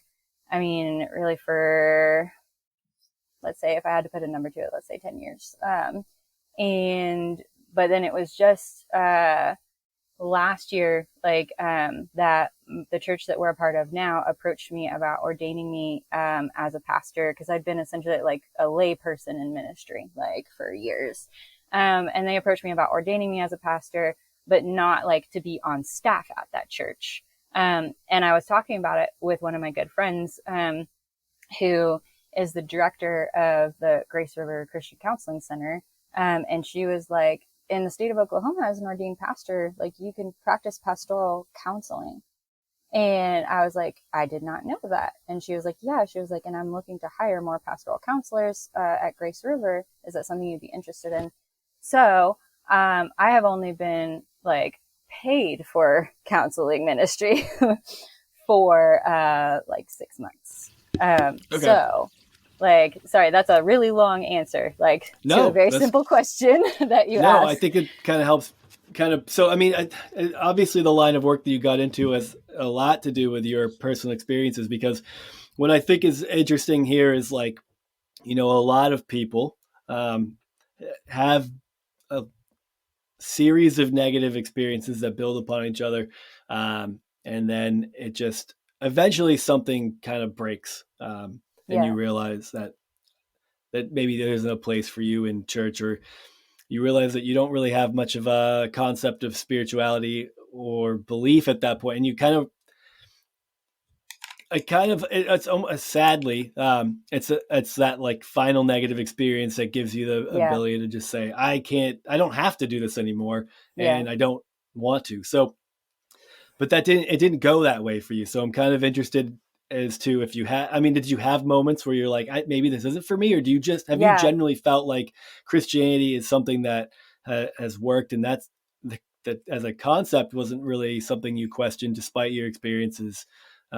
What's all that like? Yeah. So, I mean, I guess you could there are 3 times that I was ready to part ways, like with Christianity, with church, like, and like potentially with God. And the first time was, when I was 13, and I had attempted suicide because of the sexual abuse that I was experiencing, and because of like what I had grown up with and the churches I had grown up with, like I believed that I was disgusting to God. Like, Oh my and my God. abuser was a woman. And so there was the, like the homosexual, like lesbian aspect, like to the relationship. And so there was like so much shame, like so much immense shame. And I believed that God didn't want to have anything more to do with me. And I believe that my church, if anybody knew, like nobody would want to have anything to do with me. Like, and so like, I believed that they were all ready to be done with me. Like, they just didn't know it yet. And so like, I was ready to be done with them. Like, and I didn't see any way out, you know, of the shame and the pain and the hurt and just the worthlessness. And, um, but, I did not die, thankfully. Like, I'm happy about that As now. we're talking to you now. Yes, happy about that now. No, but I did spend 10 days in an adolescent psych ward, and I was on the way home from the psych ward actively planning my next suicide attempt because I still had nobody knew what was going on. And because I couldn't talk about it because I was the shame, like I could not. So like, even after speak. being in the hospital and coming back, like no one knew what was going on with you. Nobody knew what was going on. And you know, nobody asked. Everybody told me what was wrong with me, but nobody asked me, like, what is going on? Why did you try to kill yourself? Like, they told me, like, this is what's wrong with you. And you're like, this is, you know, like, and we're giving you this medicine and we're doing these things. Like, but like, wow. You know, like, nobody asked me. I don't know if I'd been able, I don't think I would have been able to answer, honestly, even if they had. However, that's not an excuse for not asking. But so I was on the way home actively planning my next suicide attempt. And I essentially threatened God and was like, if you have any reason for me to be alive, you'd better give it to me quick because the next time I get the chance, I'm out of here. And it was less than 24 hours later that I met Stephen, who is now my husband. I did not see that as potentially an answer to my prayer for like 3 years. But so that was the first time that I was willing and ready, like, to part ways with God, and the church, and you know, all of it. And the second time was, so my husband and I were living in Oklahoma. We have our one son, and because my postpartum depression was so bad, I was like, I can't have any more kids. I can't do this again. I won't survive this again. And it wasn't for not wanting like more children. It was just like that fear of going back to that place, like, and not being able to survive it.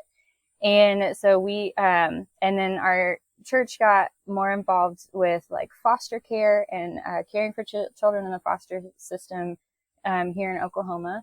And so we became foster parents and believed that we were doing what God wanted us to do and that we were being obedient and we were going to stick through it even when it was hard. Like, we were never going to give up on these kids. We weren't going to, you know, like, be like everybody else. Like, even when it got hard, we were going to stick through.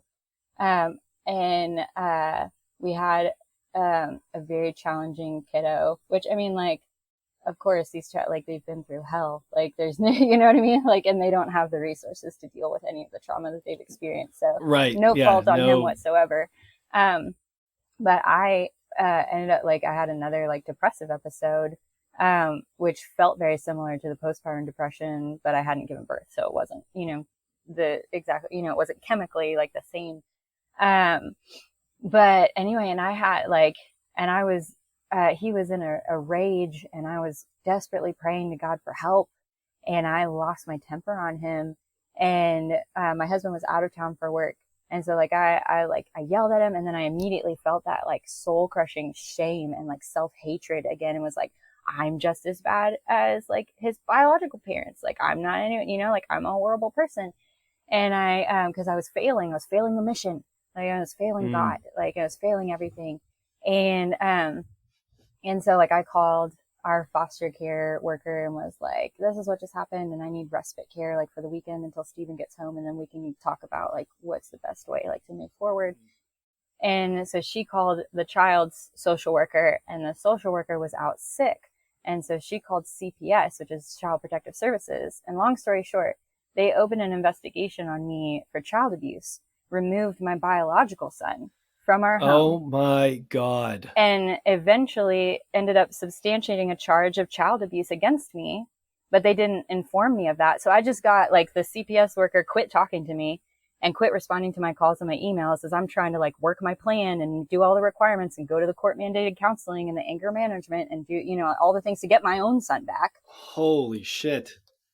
I get a letter in the mail after a couple of months of her not talking to me that says like, the charge was substantiated. And since you didn't file an appeal within 30 days, like that's just it. And I'm like, I didn't know that. I didn't know I could appeal. I didn't know I had 30 days to appeal. I didn't know any of this, right? Like, I mean, there's so much shame like attached to that, like a ridiculous amount of shame attached to that. And I was really like, I was so hurt and I was so frustrated and I was so disappointed, like with God specifically. Cause I was like, God, like I'm trying to like be obedient to you, right? Like I'm trying to like, you know, live this mission and I'm trying to like do the hard things. And I asked you for help. Like I asked you for help, like 2 seconds, you know, like, and there was no help. Like I still, you know, like I lost it, you know, like I asked you like, I specifically asked you for patience, like an insight into what this kid needed from me in this moment. Like, and there was like, and I, like there was nothing, and then everything blew up and everything fell apart, right? Like, but I simultaneously did not want to not take responsibility for my part in that. Like, I didn't want to be like, oh, it's not my fault, it's God's fault, you know, like that I lost my temper, you know, like, and I was very concerned with making sure that I owned that. And so I think that particularly prevented me from entering completely into that like conversation with God about like, what the hell like just happened here. And then yeah, it's crazy because at some level though, it's like losing your temperature, losing your temper and having that turn into a substantiated claim of child abuse is like it's just that. So like I've had foster kid before, like, so I have technically one now, but he's 18. But my wife and I have been doing that on and off for with the same kid for years. And I'm like, so what we've talked about what you're saying, like we've heard those stories, like that is like, because nobody's perfect. And like you deal with some really difficult situations. It's just like, oh my God. Like, so that was always like that. What you're explaining was one of the biggest fears that we've ever had is like, is that it'd be like, I can't even like just even sitting in the possibility of that fear is gut wrenching. I can't even imagine what it was like for to experience that. Holy God. I'm totally outside of this world, you know, so admittedly, like I don't have a lot of perspective on it. Yeah. Has the thought ever crossed either of your minds to like pay some local kids to beat up your foster kid? No, that particular thought did not cross my mind. We probably shouldn't have said that on a recording. My foster kid was only 2. It's going to be hard to use it. I'm sorry, I keep interrupting you. I did have, that's okay. There was at one point one of the ladies that worked in childcare at our church. We had set up in the foyer this, essentially what it was, like it looked like a giant cage, but it was where we were putting all the backpacks we were collecting for the backpack drive for like back to school or whatever. And so like I like walk in one day and I've got like both of my 2-year-olds like flailing like uncontrollably from either of my arms. And there's this like essentially like cage set up in the middle of the foyer, and she's like, "Oh, you can put your kids in there." Like, go to your kennel. Yeah. And I'm like, no, thanks, but no. But yeah, so, and then the third time that I really came to questioning was after, before we, I feel like I want to conclude this. So what came about from that? Did you just lose your foster kid? We lost our foster kid when we did get our biological son back. He was first released, essentially brought back into my husband's custody. And I did not have to stay out of the house, but I was not allowed to be alone with my own son. And how long did you not have your son living with you? It was 10 days. Okay. So that concluded fairly quickly, because like that portion of it, not having him back concluded, you know, like not having him living with us concluded fairly quickly. But then, I was not allowed to like be alone with him, like until I completed, you know, all the requirements that they had given me to complete. And then it was another couple of months before I got that letter in the mail. And then, we got a lawyer and talked to the lawyer, and the lawyer was like, yeah, you could sue the state for the right to appeal, and you would win that, and you could do the appeal, but there's no third party. Like, that's just CPS doing the appeal. And it's been my experience that in similar cases, they will remove your son from your custody for the duration of the appeal, and they can do whatever they want with it for as long as they want with it. So much unchecked power on fucking families over. It's crazy. So we just decided to let it ride. So yeah, I can't pass a child welfare background check. Like, and that is still something that I battle with shame, like, about. Like, and sure. I imagine that's hard. You feel like it's like you would feel like you need to owe, like, you don't owe anyone an explanation, but I mean, it's hard to not want to just explain that if it comes up. But yeah, it's like, it's because they're always wanting more volunteers at the church nursery or at the school or at, like, and so it's like, I'm like, I feel like everybody thinks that I'm like a super uninvolved, like, mom that doesn't care about volunteering for things. Like, but I'm like, no, you don't want me to volunteer for you. Not necessarily because I would lose my temper on a child again like that.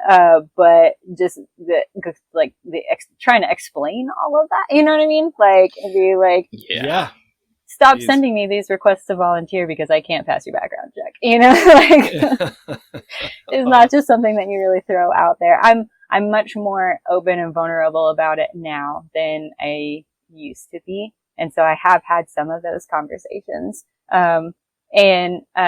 It's been received relatively well. And that's good. But it's a complicated thing for sure. Wow. So then there was a third time. Yeah. So that third time, then, so after that, the foster care situation, I was like, okay, I'll just be doing good to, like, raise my one son and keep him alive, like, and relatively unscathed, like, to adulthood, right? No more kids for me. And then a couple of years later, I thought I might be pregnant, and then I was really disappointed to find out that I wasn't. And my husband had always wanted more children than just one, but it being like, he was always like very like understanding, like, and gentle, and very like, like, it's, like, and held no resentment, like, against me whatsoever for not wanting any more, feeling like being afraid to have any more or anything like that. And so when I started talking to him about, like, I thought that I might be pregnant, and I'm not, and I'm really disappointed about that. And I think I'd like to open this conversation about possibly having another baby and what that might look like. And he was like, okay, like, and, so we talked about that, and I was on, antidepressants, and had been since the foster care, everything that happened with DHS. I've been on and off them multiple times, like, throughout my life. And so I was on them. And so we had this whole, like, plan laid out for me to, like, slowly back off the antidepressants, and be seeing my counselor regularly. And, like, and then once that was in, and then I would stop taking my birth control, and then we would have, we would have another baby. And everything was going according to plan. Got pregnant, like, right away after coming off birth control. And then I started bleeding, and we prayed. And I at the time, and I still do, like, I was leading the prayer team at church. And so, I mean, like, I'm, not just, like, participating in the prayer team, but, like, like, in charge of, like, the prayer team, you know what I mean? Like, and so, like, we're praying and we're believing, and we're, like, I asked, like, the prayer team to pray, and they, like, laid hands on me and anointed me, right? Like, and we're like, so everything's going to be fine, like, and the baby's going to be fine. But then we were supposed to be leaving the house to take my oldest son to VBS when I felt it happen, like, and miscarried the baby. And I remember, and I talk about this very, like, in my book, this is kind of how I open the book, and I lay out this, set up this scene, right, for this, like, catalytic moment of disappointment where I'm, like, essentially, and I don't know if this is going to be, like, too graphic for, the podcast, or edit it however you need to, but I'm essentially sitting on the toilet holding this wad of toilet paper, bloody toilet paper, with my itty bitty, like, baby, like in my hands. And just sitting there with this level of disappointment and grief and like I had not yet experienced, and just this like, what? Like, but I prayed and I believed, you know, like I did all the things, like, and it wasn't for a lack of faith. Like nobody could ever tell me it wasn't for a lack of faith, you know, like, so what in the world? And yeah, so and my husband was on staff, like at the church, doing the audio visual lighting stuff, at the time.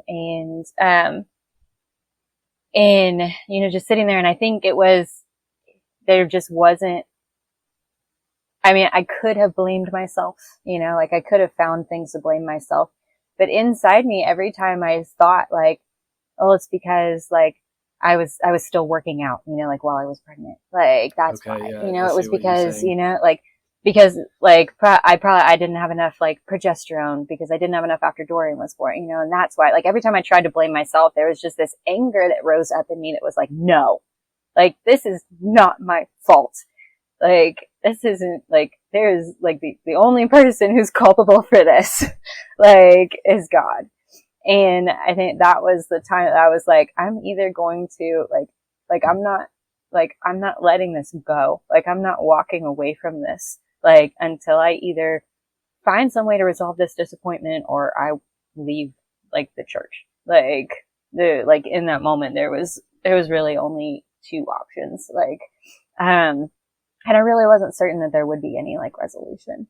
Yeah. And so out of that, I started like, I journaled everything, and thoughts and, is what came up like at church. And I really paid attention to any time the word disappointment came up, or anytime I noticed that I was thinking about disappointment or feeling disappointment, like, and, and it was out of like all that journaling that eventually came my book.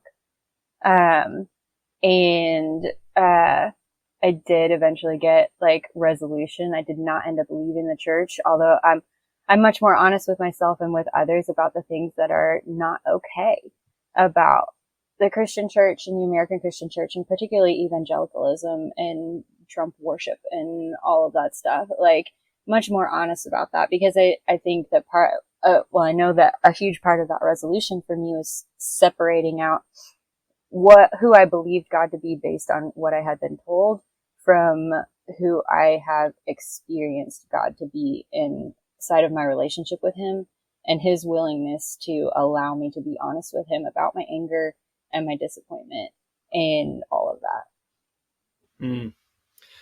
Wow, that is yeah, that's a heavy story, and I'm sure there's a lot of added details of all of those experiences in your book.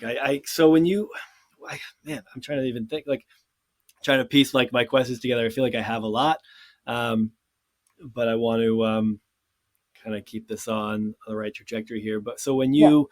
when you start feeling like you're able to let go of the things that you were told that God was like, um, and so it sounds like a lot of those things that you were told, maybe in the way that God answers prayer, or the way that, um, probably a million other things. Really, that's the only one that came to my mind right away. Um, but what you were told that God was like versus what you now believe God is like, either based on your experience or whatever. Like, what I almost want to ask, but I don't want to like put too much pressure on you to answer the big question. That's But okay. what what is that God like now? So like when you stay in it, and you can even operate within an evangelical church, because a lot of people who question what God was like, or what they were told God was like, who grew up in the evangelical church like we did, um, when they come up with a new understanding of what God's like, or that shifts. For example, even like myself is like, it's hard for me to even go into those spaces anymore where that type Mm-hmm. of belief proliferates. Yeah. Um, So like, what is your experience of God, and how did it shift? And then how does that, how are you comfortable staying in those spaces without feeling too, ostracized in some way too? Yeah. Um, well, I think first, like, there are many times where it's uncomfortable, like, to stay in the space, and to stay with the people. Um, and essentially, like, my husband and I have made a choice to, to stay and work, like, for the change that we believe needs to happen, like, from the inside, essentially. Um, and, and to stay and to really hold on to the security of the way that God values us, and to know that regardless of how anybody else, Christian or not, like, responds to us, to our questions, to our, like, to what we, to change that we ask for, or accountability, like, that we hold on to, regardless of how they respond, they cannot reduce our value. Like, they have no control over, my value. Like, and that provides me with a lot of security to be able to have those conversations, and to stay in those uncomfortable places, and remain more at peace. And there is still hurt, but we're never going to be able to avoid hurt in this life. Like, outside the church, inside the church, it doesn't matter. Like, there's always going to be hurt somewhere, and it's what we do with the hurt, and how we heal from the hurt, and not allowing that to produce or to cause us to harm others. Like, I think is more important than avoiding the hurt in the first place. But I think to back up a little bit, I think the first part of your question was about, like, what is my experience of God, and how now, and how is that different, like, from the experience that I had, like, or what I had been taught, or what I thought I knew, like, before these experiences. I think what I had expectations for God that I did not realize that I had. I expected him to be angry and critical. I expected him to be ready to drop me at a moment's notice. Like, I was one mistake away, like one failure away, like, and I could say with my mouth that, like, that his mercies are new every morning, right? And his forgiveness, is perfect, and he loves us unconditionally, but that is not what I believed about God, because that is not what I experienced from the people who were supposed to represent God to me as I was growing up. And that is not what I had been, like, there were other conflicting things that were told to me. Like, and there's this kind of, this is like fear of grace, right? Where there's like God forgives everything, like, he forgives immediately, like, he's already forgiven everything you've ever done, everything you ever will do. Oh, but don't use that as an excuse, like, to go sin. Sure. There was always that tagged on the end, like, they're afraid of grace. Like, don't, like, everybody's, just gonna go out and be like, okay, like, I could do whatever I want, like, and so it was my expectation of God is that he had these expectations for me, and that I could disappoint him, that I could disgust him, that I could essentially, that it would be possible for me to drive him away from me. Right. And I found, like, that also to not be true. And I think it was in studying, I started looking in the Bible for any stories in the Bible where someone had been disappointed with God, like, in the Bible. I was looking for a biblical precedent of someone being disappointed with God, and how that was expressed, and how that worked out, right? And I'm like, and I found all these things that are like, these are not your, like, precious moments, like, Jesus stories, like, these are not your Sunday school stories. I found the Psalms of Lament, and Hezekiah, and I found, or not Hezekiah, Habakkuk, and lots of the prophets. And then I found, I mean, I'm sure, like, if you grew up Christian, like, you're familiar with the story of Lazarus, right? And I remembered, like, the story of Lazarus, right, with the flannel graph, right? And the Lazarus all wrapped up like a mummy with his arms like straight out, you know, like coming out of the tomb when Jesus called him, right? Like, but there's a whole other part to that story so like Mary and Martha, right? The sisters of Lazarus, right? Like we first meet them when Jesus is at their house and Mary's sitting at Jesus's feet and Martha is like, tell her to come, you know, get back in her place, you know, and come back to the kitchen with me, you know, like, and Jesus is like, no, she's chosen what can't be taken away from her. And so I saw like in Mary, you know, like I feel like that experience I related with this idea that like he didn't send her away, you know, and so she was in love with him. Like, and then later on we see that like Mary and Martha send for Jesus because Lazarus is sick. And Jesus on purpose doesn't come. Like, he waits. He waits until he knows that Lazarus is dead. And then he goes back down to Bethany, and Martha runs out to him first and has this whole theological conversation, right? Like, and then Martha goes back to the house, and even though it doesn't say that Jesus said this, Martha tells Mary that the teacher asked for her, like that Jesus asked for her. And so Mary, who did not go out with Martha in the first place, gets up and goes out, and she collapses in the road at Jesus's feet and says, if you had been here, my brother would not have died. And she accuses Jesus. And so here's this, like, Mary, like, goes from, like, sitting at his feet in love with him for the value that he has shown her. She called for him. She believed he would come. Like, and then, like, and he didn't come. He didn't show up. And she was disappointed. She was disappointed with him. And then it's one of those Bible Bowl questions, you know, like what's the shortest verse in the Bible? Jesus wept, right? Like, but that's totally detached from the entirety of the story that like Mary collapses on the road, ugly crying, accusing Jesus, like disappointed and angry. And Jesus doesn't ignore her. He doesn't tell her to get up and wipe her face. He doesn't tell her to go back to her place. He doesn't tell her, like, she's being impatient. You know, just wait on the Lord. Just wait on me. Like, he doesn't say, like, you just wait. Like, what's about to happen is going to make up for everything. You know, he doesn't defend himself. He doesn't explain anything. Like, he weeps with her. Like, in that moment, like, and I think if I remember correctly from my research, like, the word that's used there for him weeping is not like a single, you know, like movie, you know, like single perfectly placed tear rolling down his cheek.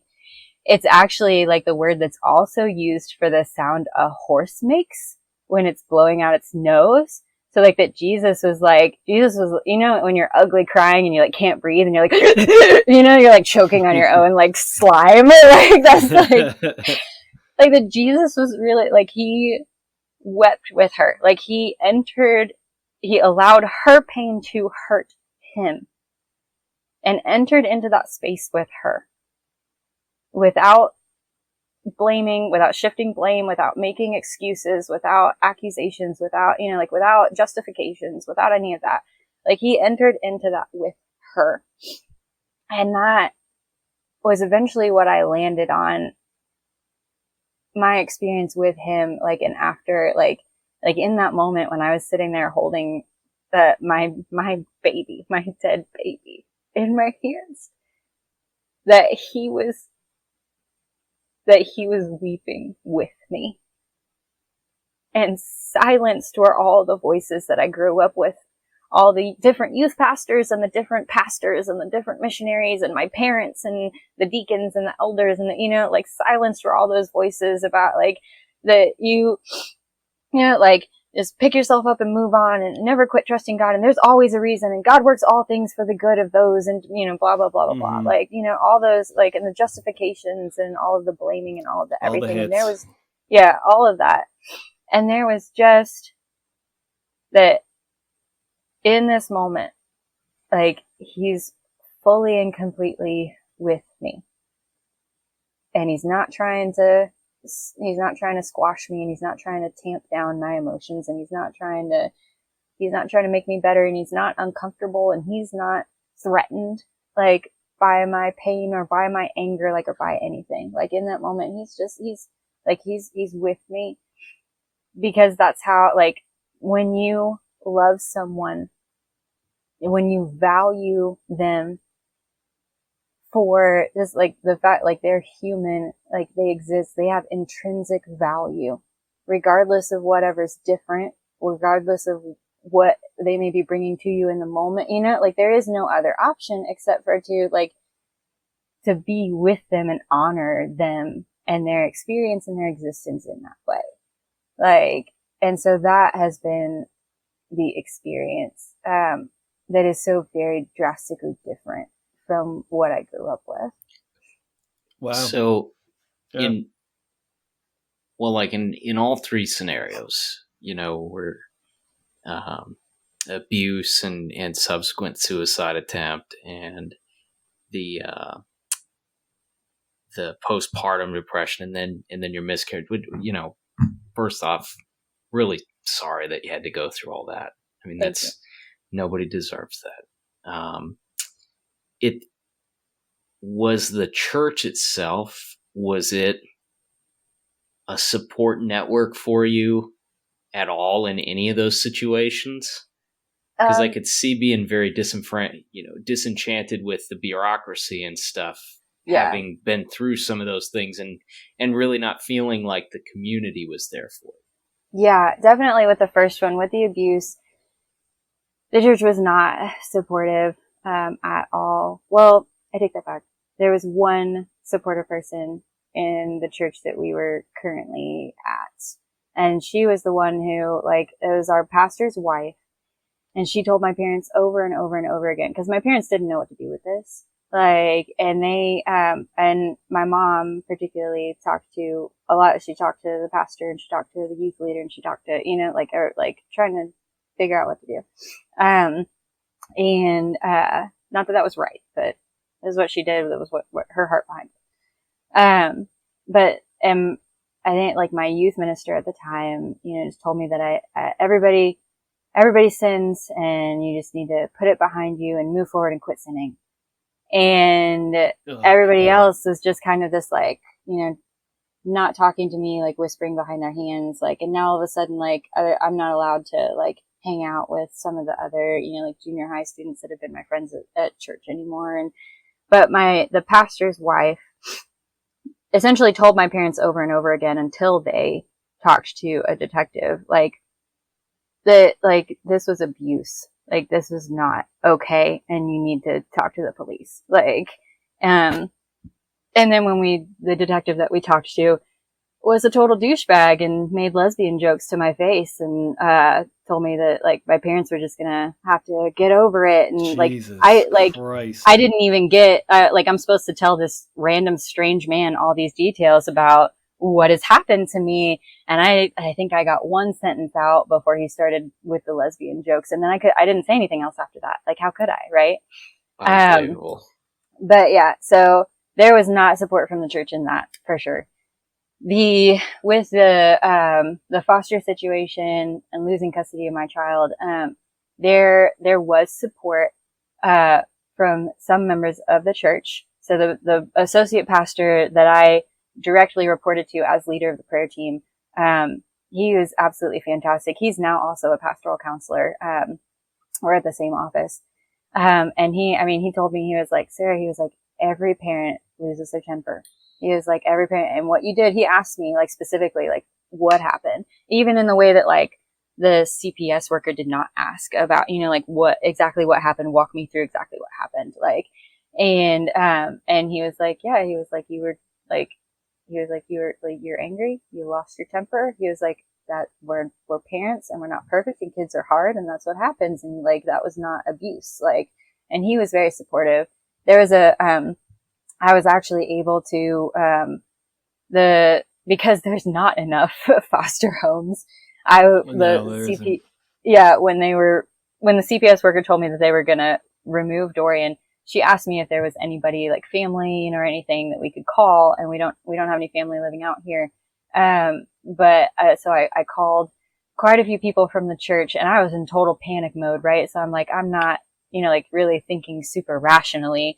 So I'm like making all these phone calls to people at the church and just kind of like ugly crying and blubbering through like, like trying to explain what just happened and why I need like Dorian to, my son to stay with it, and can they do this? And was actually told no by 3 different people before I finally, like, I called a friend, and she has 4 kids, and her husband was also on staff at the church, and they've got 4 kids. And at that night, she was hosting a whole bunch of other like junior high kids from the youth group for like a youth event or whatever. And she was like, of course, like, and just was immediately like, yes, of course.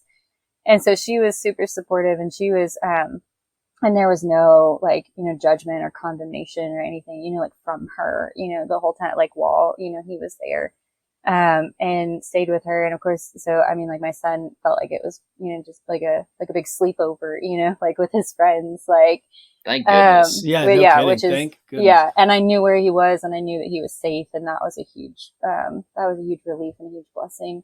And there was another woman from in the church. She called me because I had, of course, called my husband, and he was out of town. And he was, one of the guys that he was working with, I guess had called and told his wife what was going on. As she called me, and she said, Sarah, she was like, do you need somewhere for like, can Dorian come stay with us? I was like, no, he's going to stay.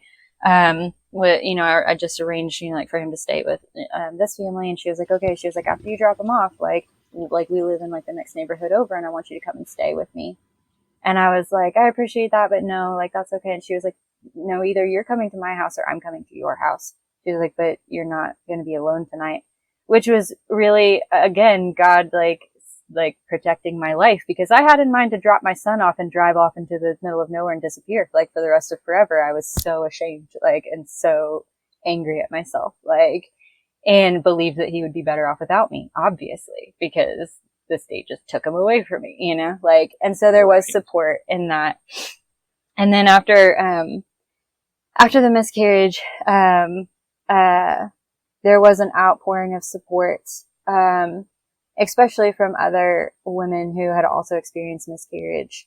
It was kind of like everybody was like coming out of the woodwork, like, and they're like, oh, I also had a miscarriage. I had 4 miscarriages. And I'm like, I never knew that. Like, why are we not talking about this? Like, this is it. I can't, like, how has this never come up in the years that we've known each other? Because I feel like this is a huge life altering thing. And you're just nonchalantly like, yeah, I had 3 miscarriages between Michael and Andrew, and I'm like, wait, what? Like, Wow. And so there was an immediate outpouring of support. But then as I began to like, as people were like following up with me and being like, hey, how's it going? It's been, a month or what, how's it going? And I'm like, I'm still really angry and bitter at God, and I think I'm going to write a book about it. And they're like, oh, okay.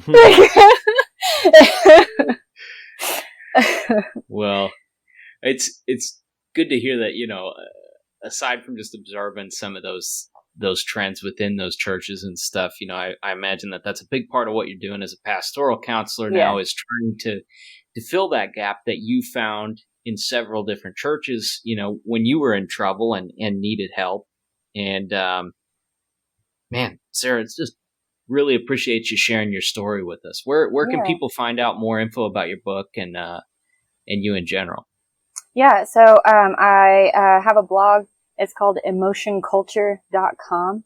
And the purpose of that is really exploring like what part do our emotional lives play in our spiritual lives, because that's something that really gets ignored in the church. It's like we're supposed to ignore our emotional lives, like, and that the spiritual is so much more important than the emotional. But like God himself has emotions, right? And so like, what are we supposed to do with that, and how do we navigate that? And there's also there's links there to my book as well. It's called Tasting Dirt When You're Disappointed with God, and it's also available on Amazon. And yeah, so that's probably the best way. There's I welcome people contacting me through there. Send me an email, and I'm happy to have conversations. And then, I mean, some people want to like schedule a session and become a recurring client. Some people just want to have a couple emails or a phone call, like whatever that is, that's fine.